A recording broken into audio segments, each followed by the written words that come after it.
We are right off 120th and I Street, right off 680. 120th and I. Okay. Yep. Yeah, right off 660 or right off 680. You're right.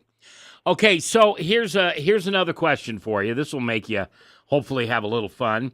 What character in the Bible reminds you of you? Oh, geez. You know, it isn't too hard, and my mom did well when she named me Peter.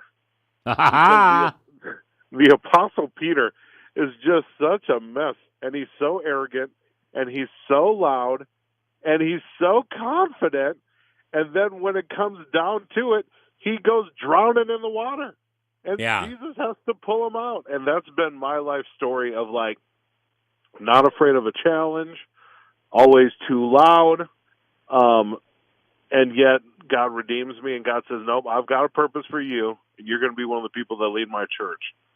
So there's several that I could line up with, but I'd say Peter's probably a good one. It's my namesake. Did your mom ever told you that you were kind of named after him because you're ornery?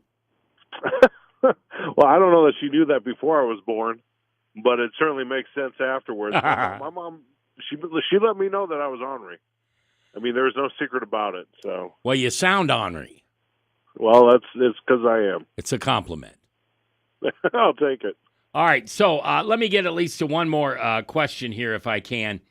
How do you, and I'm not, this time I'm not asking the question about you, Peter. How do we as Christians underestimate God? Wow. Okay. You know, I'll approach this in a couple ways. One, we always feel like we need to do so much. I meet so many parents who just worry that they haven't done enough for their kids, that they haven't done enough for themselves for salvation, that they haven't done enough good things. And when we do that, we're putting the power on us rather than saying each one of us is just, we're all just building cathedrals. I don't know if you've ever heard that analogy, but that's sort of like, you go over to Spain and you see this incredible cathedral that took 150 years to build. And so one guy started building and he retires, and his son starts building and he retires. His grandson starts building and he retires. And it might not be till his great-great-great-grandson sees the finish of the building where it was their work in vain. No. Yeah. It was a foundation. And what we need to realize is it's not because we're so great, but it's because we serve a great God. And because of that, we can keep building. Because of that, we can be brave. We can show love. We can show mercy. But we put the onus on us, and that's just dangerous because we're just going to fail. But that's one way that we undersell or don't give God the credit. Another way is, I think, we don't believe that kids can do much. We don't give kids much credit. Yeah. God has created kids not only with innocence, which I think we see, but also with crazy courage. Oh, yeah.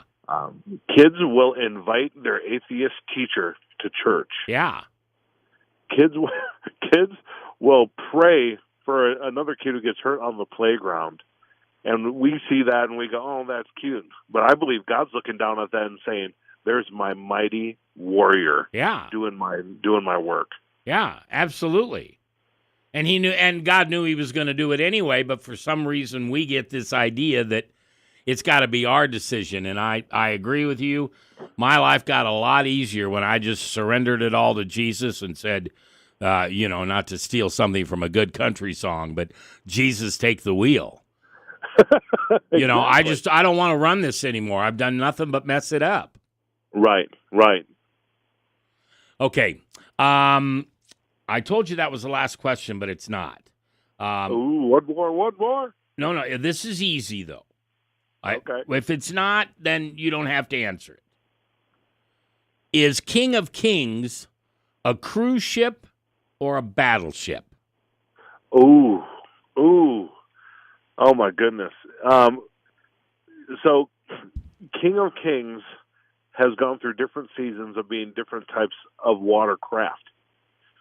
At one point, King of Kings, I think in the late 90s, early 2000s, was more of a bunch of speedboats, a bunch of areas doing their own type of thing, conquering the city, and coming back to the cruise ship. And then we were like, hold on, we're trying to do way too much. We tried to become more simple and became more like a cruise ship. And then we're like, whoa, we've become simple but complacent. And now in the last handful of years, it's how can we have a more defined path? Because God's going to do the work regardless. But our question was this: if King of Kings was to no longer exist, would our community even care or notice? And that was a tough question that some of us, we had to say, you know what, I'm not sure that they would. And so that means, are we really loving the people around us, that God has placed around us well? Well, you'd be missed by that school, that Disney school. Well, now, yeah, but that was one of the, that helped us to make the decision, let's partner with the school. That helped us to make the decision, when we have generosity shown to us, let's give it away. And so that really changed the way that we cared for and loved the people around us. And so, which is turning us more into a battleship with a purpose. Well, Peter, it was great meeting you that day, that many Sabbath days ago, and